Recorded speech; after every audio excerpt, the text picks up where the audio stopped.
Hi again, everybody. Bill Phillips here, and it is Wednesday. It is hump day. It is a great day. And here's the main reason why. It's the only day we have. We're hopefully you're breathing. Everybody's breathing, ready to go on a Wednesday. And that makes it a great day because we are having an opportunity to get another day. So November 6th, some interesting things. Well, first of all, the most interesting thing that we have to do it all the time. It's Valley Converting.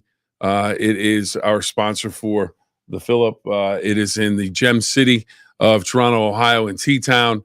And someone asked me yesterday. They said, why is the Gem City the Gem City?" Apparently, this gentleman's family member was curious about why it was the Gem City. And I said, well, let me double check. But I think I know the reason.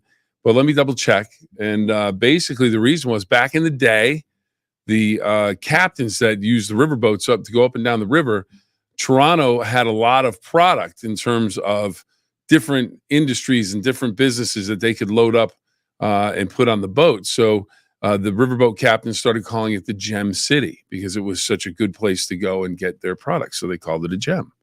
So that is that. At least that's what is on the Visitors Bureau for Toronto's website. And so it makes sense, though. Makes sense. Sometimes it's a simple thing.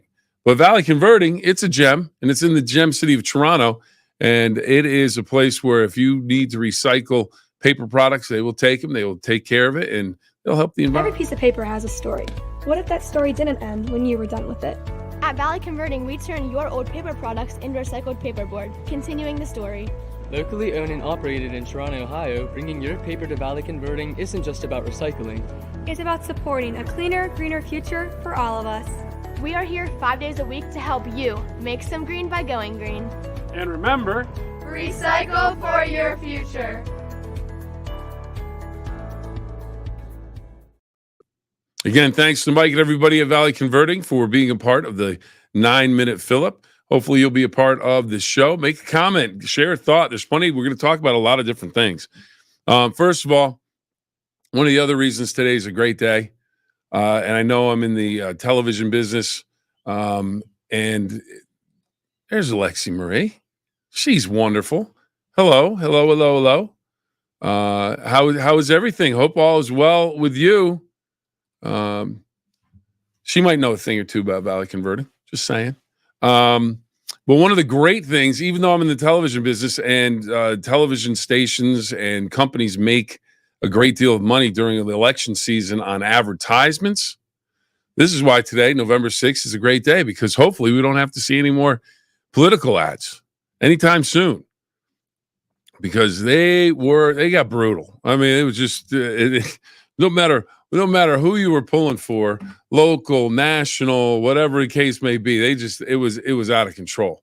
And it seemed like they were in your face the whole time. Hopefully everyone survived Election Day. It is now behind us. Donald Trump, the former president, the 45th president of the United States, is now the 47th president, or the president-elect to become the 47th president of the United States. He wins the big prize, the White House. And that was what everyone was focused on last night. So he will take over again. And the great thing, I was driving to work. Whether you are for Donald Trump, whether you're against Donald Trump, again, like I said yesterday, all I encouraged anyone to do is go and vote. Well, now the vote is taking place. Hopefully, you exercised your civic muscle and you got out there and you voted and let your voice be heard. Now, you may have ended up on the wrong side of the ledger, but you got out there and voted. So that's the most important thing. And now the great thing, I was driving to work today, and I just thought to myself, and Lexi has a great point right here, not only no more ads, but no more spam text messages. When did that become a thing? I don't remember that the last time around. It just seemed like that all of a sudden, right out of the ground, just popped up, and you had text messages from everybody, every candidate, every group trying to push whatever their agenda was. And it was just like, where did this stuff come? How did they get my phone number? What's going on? Lexi makes a good point. Yeah, I'll be happy not to get any more of the spam texts anymore. All right. Steph says, doesn't seem happy. Currently pretending to be at the beach. See, now this is stress. Now this is going to be, this is a great conversation starter, because today, as we take a look at things, anyways, I'm going to finish when I was coming to work today. I'm driving to work. I'm thinking we had an election last night. And if you put all your personal feelings aside, either way, it's one of those things where it's like, what a great country. Change of power. And it won't happen until January, but I'm driving down the road. There was no rioting, no issues. So I just thought, all right, it's great to live in the best country in the world. Now, again, it's, your person may have lost, your person may have won. Well, it was part of history watching the president at 2 a.m. speak to the country. It felt so right. Oh, it's definitely, I woke up. I went to sleep early and then woke up and then went back to, then woke up again. I actually watched the speech because I happened to be up. So you are watching history. You are watching history. Every time there's a presidential election, you are watching history. Now, pardon me. There we go. That's better. Steph, I appreciate that. The hate and division is repulsive. It absolutely is. And we all have to do a better job trying to come together as Americans. Don't be divided by everything. And here's, I talked about it yesterday. Where's the civility gone? Not only in politics, but just in general. We were talking about Jason Kelce the other day. I mean, what possesses someone? Now, Jason Kelce, whether he thought he was right or wrong, how he responded, what possesses someone to come up to a guy who's just walking across the campus at Penn State trying to do his job and start to badmouth his brother, Travis Kelce, who plays for the Chiefs, and Taylor Swift, who he's dating, and this becomes a whole thing. It's like, what are we doing? What? And that's not even a political thing. But then in the political world, it's just like we said, there's no more ads, and a lot of those ads got really, really ugly, got really, really nasty. And hopefully, someone can figure out a way to bring us more together. So and my thing is just come together so we can work. We get some stuff done. So it'll be interesting to see how it goes. But the great thing about November 6th, we're moving on. We're moving on and doing our thing, and hopefully everybody does well. But again, it's one of those things where we started off with the no more ads and no more spam text. So that's a great thing. Now, a couple of things to mention. Oh, wait a minute. We get James checking in. Change for the better is coming. Time to heal the nation economy, lower taxes, and higher pay for the working class.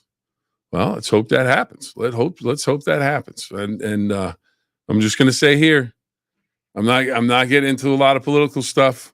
I've never mentioned my leanings. Not going to mention them. And one of the things is I want everybody to work together. I'm somebody that's looking for that. So my thing is, you got out and vote. Now you move it. Now you move ahead. The thing's over. You go with the people that are in the office, and I think you support them as best you can, and hopefully everybody does well, because that means everybody else will be doing well. So here we go. Now, stress. I know there was a lot of people stressed. There was a lot of people stressed about the election and everything going on. Well, today is National Stress Relief Day, or Identify and Reduce Stress today. National Stress Awareness Day. And you want to identify and reduce stress factors in your life. Hold on.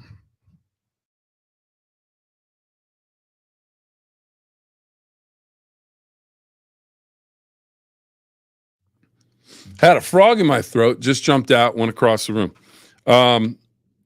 So anyways, so some factors. You get the stress. Now, some stress is good for us, because it helps us deal with change.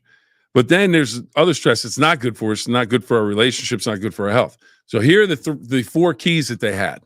The 4 keys that they had: developing coping skills for anxiety, identify and let go of the things you cannot change. So that's one of those things. If the election gave you stress, maybe your candidate didn't win or who you voted for, Okay, there's going to be change. There's going to be somebody in office. You may not have wanted that person in office, but we got to figure out a way to accept that you can't change it. I can't change it. You can't change it. It is what it is. 4 years, 2 years, whatever the person's running for, 6 years. So you got to deal with that stress. Figure you've identified it. Now you got to move on. Exercise to help, get the built up anxiety out. So exercise, lift weights, hit the heavy bag, whatever. Good one is hit the heavy bag, hit a bag, get the frustration out, hit the bag. Balanced diet allegedly fuels the body better to cope with stress. So those are the 4 things. Develop some coping skills, identify and let things go you can't change. Exercise, you need a balanced diet. That's going to help. So now I thought this was interesting. Now we're going to go back here. Ron's got a comment. Steelers may have completed an offense that will help them to go for Super Bowls. Yeah. Mike Williams traded in from the Jets, wide receiver, a talented guy, has made a number of big plays over the course of his career. He's coming off of a knee surgery, and he's rounding into shape. So hopefully he'll be able to hit the ground running with the Steelers. Didn't do that with the Jets. Jets a little dysfunctional with who they have on the team. Aaron Rodgers, great quarterback, but maybe he's losing a little bit of steam off the fastball. And it almost seemed like they had too many receivers. So he seemed to be the odd man out. Steelers pick him up. He is going to be one of the focal points in that offense to keep everybody honest. So that's something. James, I agree. We need unity. Absolutely. Absolutely. Stress relief for James, President Trump back in the White House. So James has stress relief there. That may have given some other people some stress that he is back. So either way you look at it, you gotta make it work. So anyway, I thought this was interesting though, because we're trying to get rid of our stress. So you've got the stress relief and everything. So what better day to have with Stress Relief Awareness Day than Nachos Day, National Nachos Day? I'm a little disappointed Don Sloan isn't here, the Nacho Man, but National Nachos. I mean, it's balanced. It's got some carbs in there. You put some meat on them, some cheese, some sour. I mean, it's got a little bit of everything in there, doesn't it? So you get the nachos. So that's going to help with fueling the body. And then another way to relax, it's National Saxophone Day. Yes, there is such a thing as National Saxophone Day. Adolph Sax, born in 1814, apparently invented basically all the woodwinds. And he invented a bunch of saxophones, different sizes in the 1840s. Then in 1846, got a 15-year patent on the saxophone. So there you go. So sit back as you're relaxing to get rid of your stress. Have a balanced diet from the nachos, some chips, some cheese, a little meat, a little chicken. Oh, you put some chicken, a little lettuce, tomato on there? Tell me that's not balanced. Now, don't wash it down with tequila, Coke, or anything else. Just the nachos. All right. And then listen to some saxophone music when you're having your nachos. Okay, a few other things. A few other things from November 6th. Here's another reason why November 6th is a great day in this country's history. And just a great day. November 6th, 1860, Abraham Lincoln elected the 16th president of the United States. Walter Johnson, the big train, one of the hardest throwing pitchers of all time. At his time, he was the guy. He was the Nolan Ryan of baseball. Walter Johnson, the big train, that's what they called him. 1887, lived until 1946. Sally Field, you like me. You really, really like me. That's what she said after she won her second Academy Award. The Flying Nun, wasn't it the Flying Nun that she was in the TV show, Sally Field? And then, of course, she was Forrest Gump's mom. She was in Steel Magnolias. What else did she do? Oh, Smokey and the Bandit with Burt Reynolds. Come on. Who doesn't love a good Smokey and the Bandit? Let's see.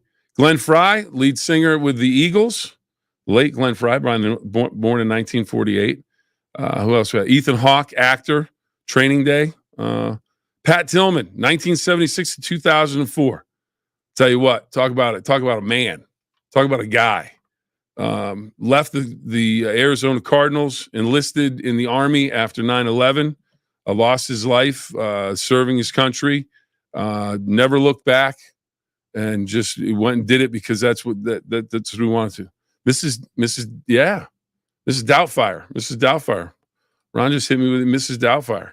That's what she was. Robin Williams' wife. Emma Stone and Maria Shriver, all born on this day. Emma Stone, 1988. Maria Shriver, I think. I didn't write down the date, so I can't tell you when Maria Shriver was born. But she was born on November 6th. Oh, yeah, absolutely. Love Smokey and the Bandit. Jackie Gleason, Burt Reynolds, all those guys. So, all right, James, we will begin to be one nation under God once again. Admin we are Steubenville, Ohio, Tri-State Area Facebook group. Page, go join. We love to have you. All right, James. James getting the message out for his group. And again, he loves Smokey and the Bandit. So that's good. So that's a lot of stuff going on November 6th. And of course, as I mentioned, the election yesterday. So everybody take a breath.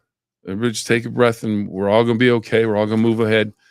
But you know what we're going to move ahead with? Ron, we're going to talk a little bit about your Steelers to trade.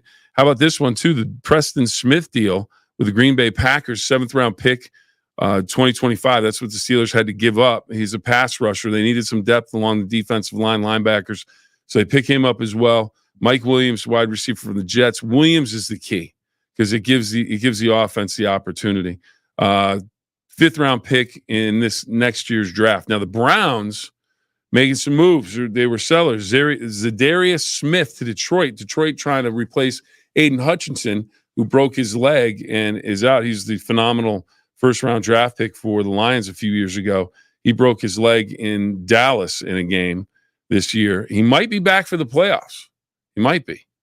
But Zadarius Smith traded to Detroit.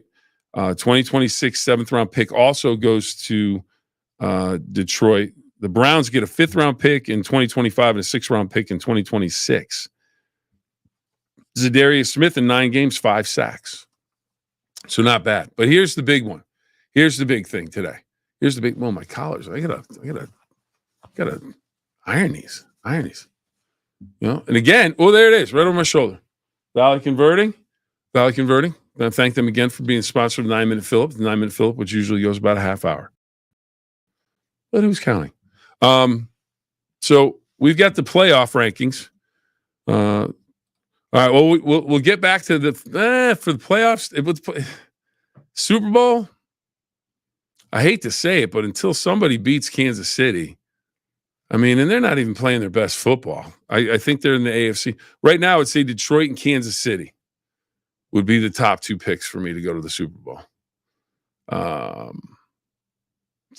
teams that have a shot at the playoffs. I mean, you know, it's a handful of teams on either side. But that would be my pick for the Super Bowl teams to compete. There would be, Kansas City and Detroit right now. Detroit's playing the best, I think, in the NFC.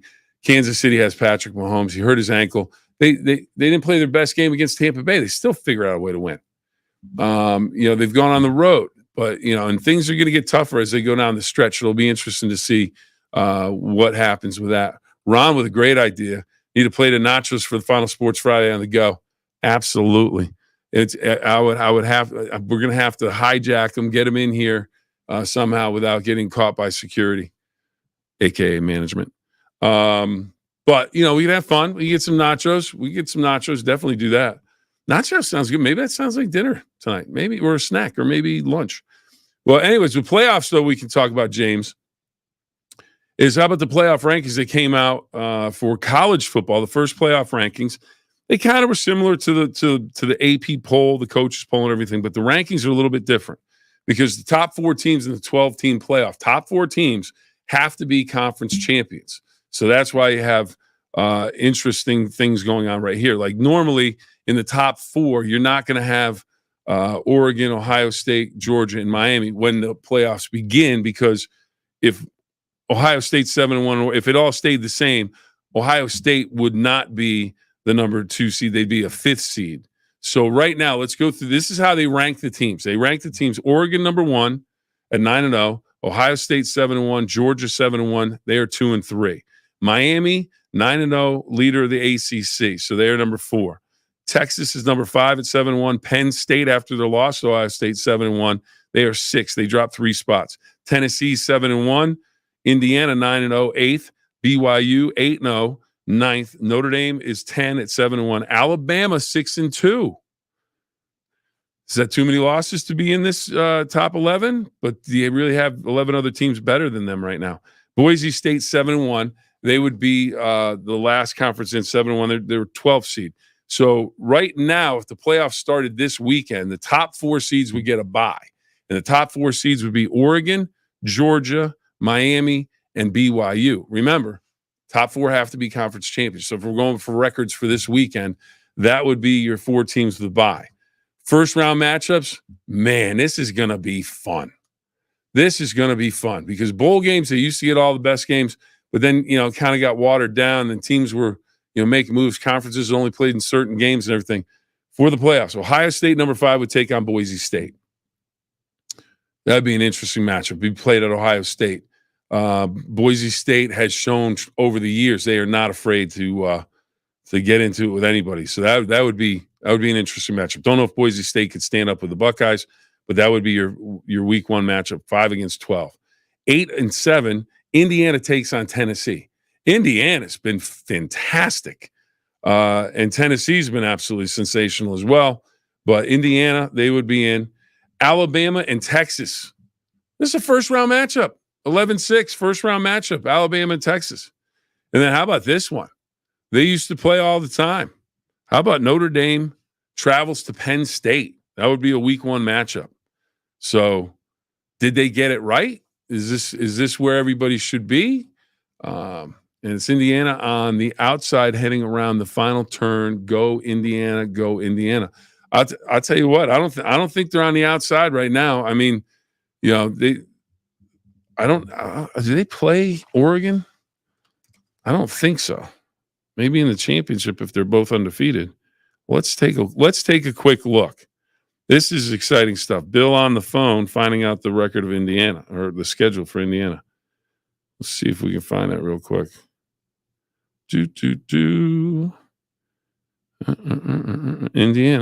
Indiana this week plays Michigan. All right, so they play Michigan at home. Ooh. Then next week, no, not next week, the 23rd. So they have a bye week. The 23rd, Indiana travels to Ohio State. That should be interesting. That should be very interesting. And then Purdue, they finish out the season with their rival Purdue. So if Indiana plays the way they have, I see them beating Michigan. See no problem with Purdue. Purdue is awful. And then on the road at Ohio State would definitely be the favorite. But man, that should be a great game. Wow. Woo. I'll tell you what. And then Ohio State has Purdue this week, Northwestern next week. They should handle both of those. At home against Purdue, on the road at Northwestern, then the Indiana game, then they finish with Michigan. And you can throw the records out because they're rivals. So we know that. So man, I don't know. That's a monster. All right, so we have a colder December and snow for Christmas Eve and day. The weather for November feels like the weather for September we're having. Supposed to get a little colder. And here's the deal with Christmas Eve snow, Christmas Day snow. Doesn't happen very often. Since like 1873, Jeff has his stats, but it's maybe 13, 15 times that we've had snow on Christmas. So to get actual, a white Christmas, the chances are slim. But hopefully it cools off because yesterday was hot. But I'm ready for the cool weather. I'm ready for, but you get a nice warm day. It's a nice warm day. Put some flip-flops on, walk around shorts. It's all good. All right. Indiana beats Ohio State, knocking them out of the playoffs with 2 losses. Ron's not playing. Ron's bringing the heat. Today.